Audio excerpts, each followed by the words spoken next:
Recently, I've been seeing a lot of videos about 2-ingredient fudge, and most of them have been using white frosting and peanut butter to make a peanut butter fudge.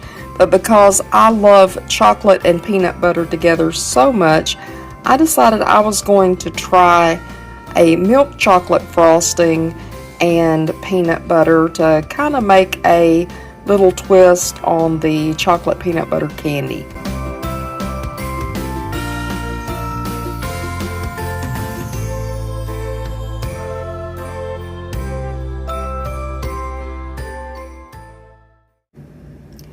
Since my microwave is out of commission, I am going to turn my oven on. It has a setting for warm that you can use for bread proofing or whatever. It's just a very low temperature, just enough to keep your food warm. I'm going to put this icing and peanut butter in there on my little pan and just watch it, and I just want to soften this a little bit so it will blend better. But I will be keeping a close eye on it. Normally you could just put this in the microwave at 30 seconds, 15 seconds. Just keep checking it, stir it frequently, and just make sure you're not scorching it or melting your containers. So I'm going to be sticking this in the oven for, like I said, on a warm setting. My oven just says warm, and I will keep an eye on it just enough to get it softened up. While I have those in the oven softening, I am going to be taking a piece of aluminum foil just to place in the bottom of this. Normally I would use parchment paper, but for some reason Walmart, I guess because it is the holidays, Walmart's completely out of parchment paper, and I haven't had a chance to run anywhere else to look for any. But I do have some aluminum foil, or as I always call it, tin foil. But I'm going to just kind of put this in the bottom of this little dish.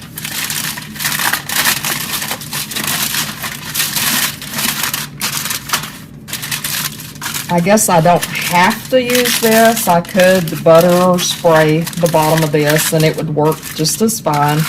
But this makes the cleanup later very easy because you just lift it out.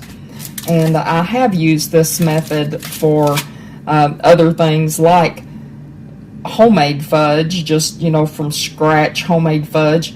And also when I make fruitcakes, that I put parchment paper or tin foil down in the bottom. But today for my 2-ingredient fudge, this is what I'm going to use because I could not find the parchment paper. So let me go back, check on my stuff out of the oven, make sure that it's not getting too warm, and I'll be right back with you.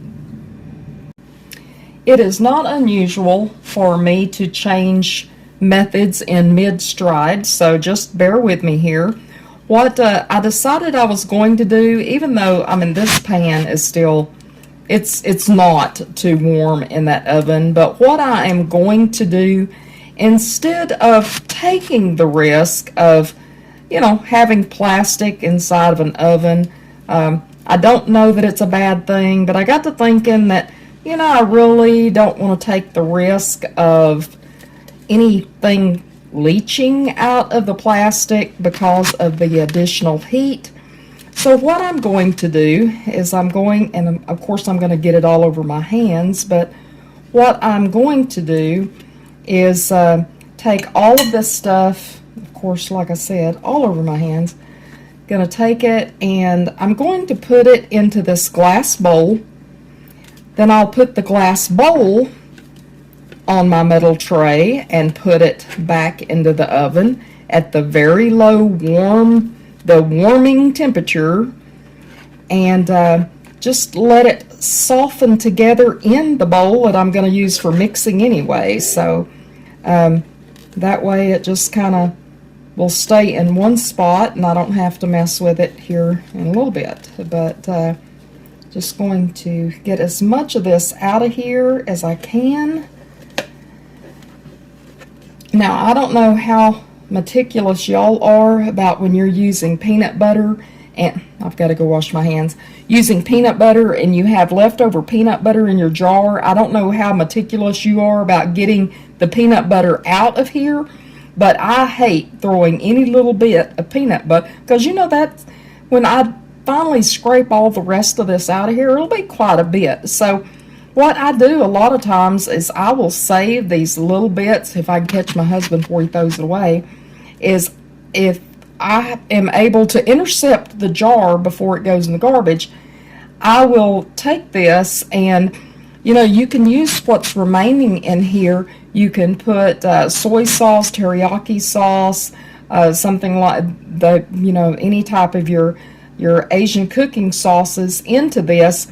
Shake it up real good, and this is a wonderful topping for your noodles or any type of your, if you want to make a peanut sauce or whatever for any type of your cooking. Let me go get this peanut butter off my hands. It feels yucky, and I'm sure it's not that attractive to look at. Be right back. Alright, I got all the peanut butter off my fingers. Now it's time for me to get frosting all over me, probably.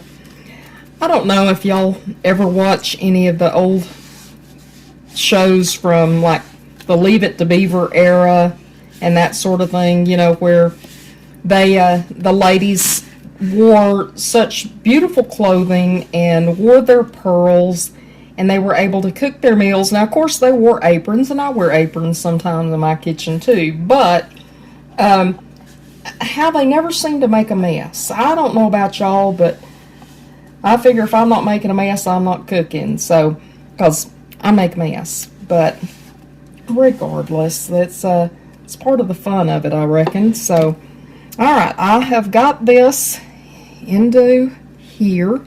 As you can see, I don't even know, just that minute in there might have warmed it up enough. Let me see here.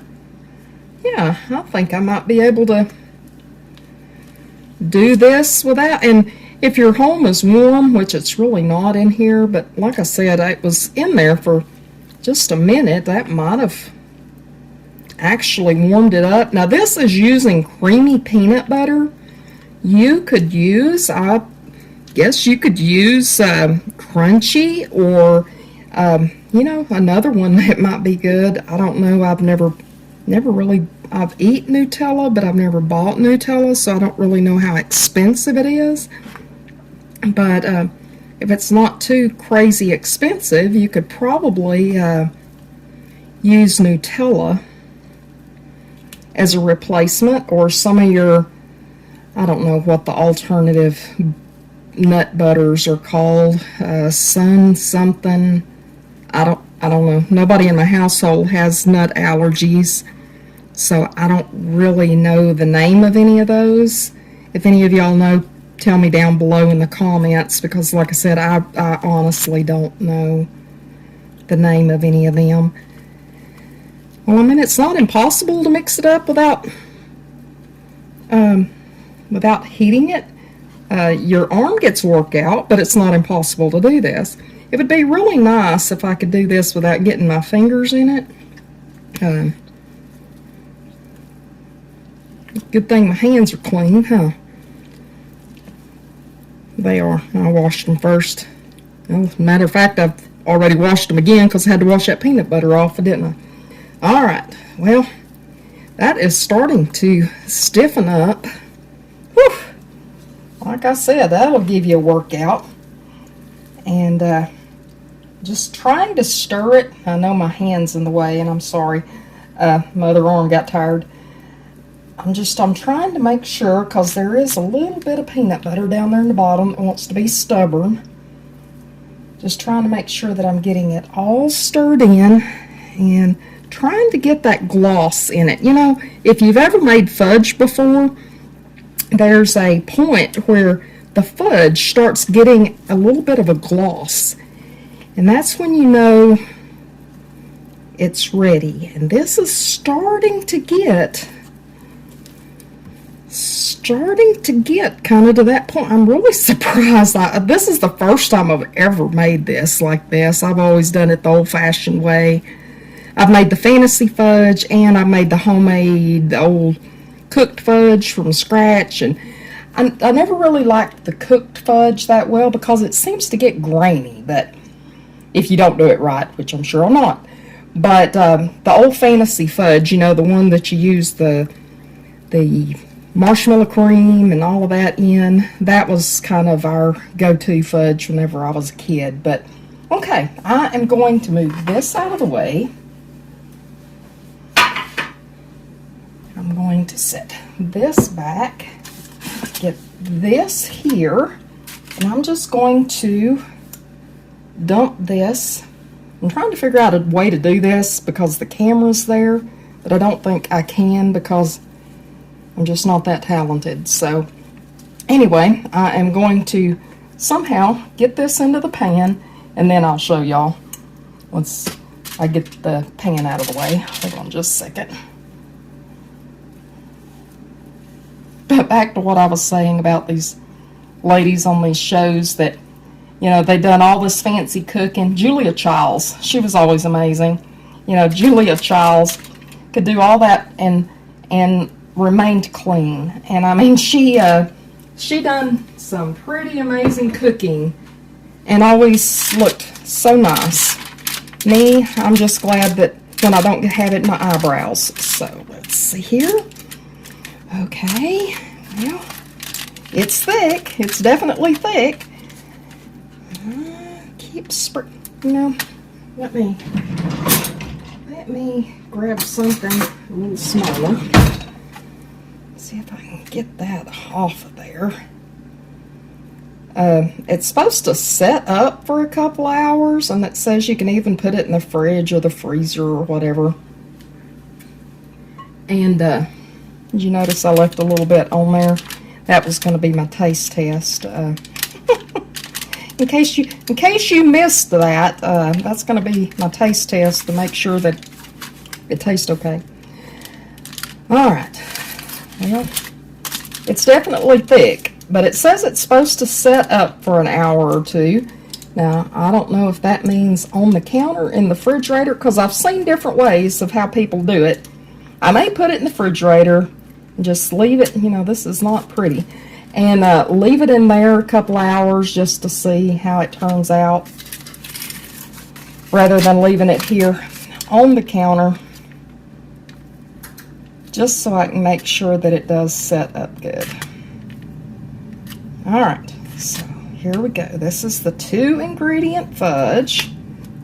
16-ounce jar of peanut butter, and this was what, a 16-ounce jar of icing. And this was the creamy milk chocolate and just regular creamy peanut butter. Like I said, you use whatever you want to. I've got a jar, I almost used a jar of cookies, what was it, cookie dough frosting, I think, that I almost used, but then it's like, I better go. I know I like peanut butter and chocolate. I don't know about cookie dough and peanut butter, but okay. So I've got that ready to go in the fridge, and we'll come back here in just a little bit, and I'll see if I can get it cut up and how it cuts and tastes. So stand by.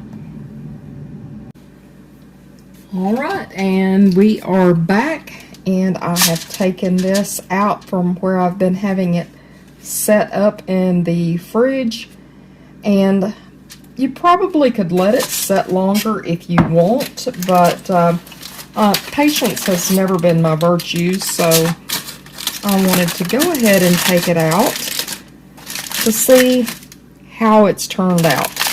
Now, I'm not sure, none of the directions said anything about spraying this to keep it from sticking or anything like that. So I did not, so keep your fingers crossed that it does not stick. So let's just see. Oh, no, come right off. Now that's not the most beautiful thing I've ever seen in the world, but you know, it still seems malleable enough that you can just kind of pretty up the edges, I guess. You know, you could, something I was thinking of earlier is once it's cut, sorry, reaching back here to get my cutter.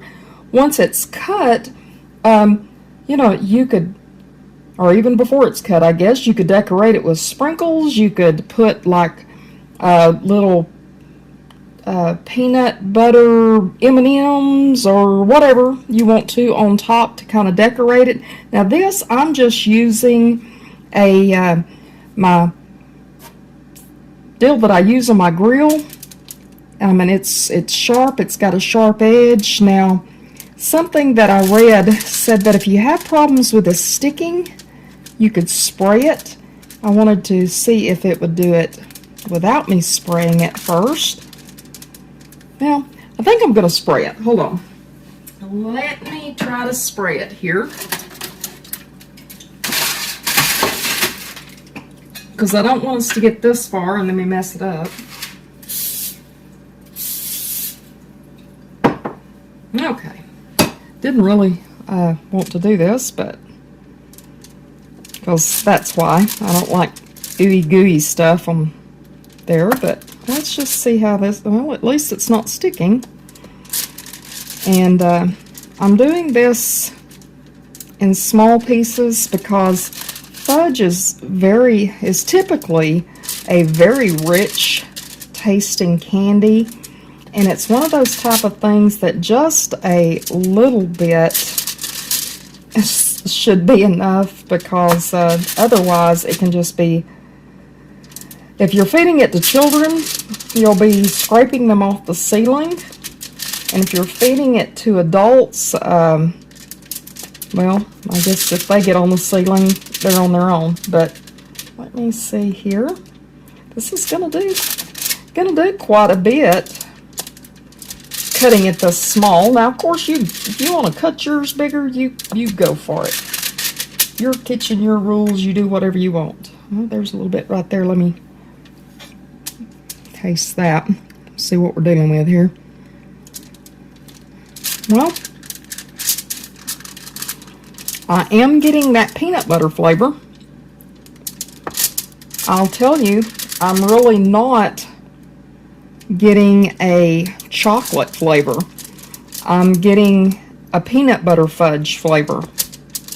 So I think if you want more chocolate flavor, you're going to have to go with more like a devil food chocolate frosting, or like a special dark chocolate frosting, if that's, you know, if you want it to have more chocolate, because I'm telling you, that little taste I just had was just not, all I tasted was peanut butter. Now, probably just looking at this, I'm going to let it set up a while longer just to see if it will get any more set up or hardened or whatever I'm looking for.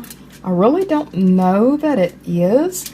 It may just stay this soft, and if so, I'm going to say that it's not probably what I would prefer, especially for gift giving. I mean, it's fine, you know, if you want to throw it on your appetizer tray or whatever, but if you're, now it's all going to stack on each other, but if you're giving it for gift giving, you know, it's probably going to kind of like that. It's going to stick to itself, and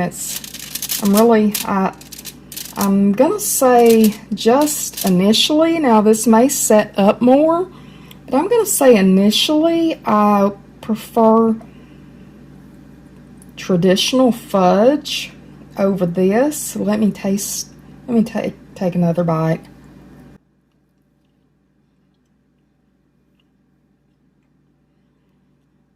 Definitely more peanut butter than chocolate here. Yeah, I'm not getting a chocolate flavor at all. I'm getting totally which I love peanut butter, so I don't have a problem with the peanut flavor, but if I'm making fudge, I want it to taste fudgy, and it really doesn't. So if you have peanut butter lovers in your family, You can try this, absolutely. Give this a try, especially if you've got kids. This is easy. You could mix it up with the kids, even small kids. I mean, this would be easy enough. They could even come back and put like little M&Ms or decorations or whatever on top. But to mix up with kids or something quick for the family or whatever, this would be great. What I'll tell you it'd also be great for is if you wanted to make a quick, I'm always using pie, but if you wanted to make a quick pie, this could be put into a pie crust, like a graham cracker crust. Put that in there and let this set, and it would make a kind of a peanut butter pie type thing, and that would be fine. But I would suggest, if you want more fudge flavor, to use a darker chocolate icing to go with the peanut butter, because otherwise, like I said, this peanut butter is just overpowering the milk chocolate, because milk chocolate really is not a strong chocolate flavor. So anyway, there you go. I tried this, and I just wanted to, on camera, give you my assessment of how it turned out. So if you give it a try, let me know down in the comments what you thought about it, or if you have tried it, let me know. Give this video a thumbs up if you liked it, and share with your friends. Hope you have a wonderful afternoon. Love y'all. Mountain Patriot Homestead, signing out.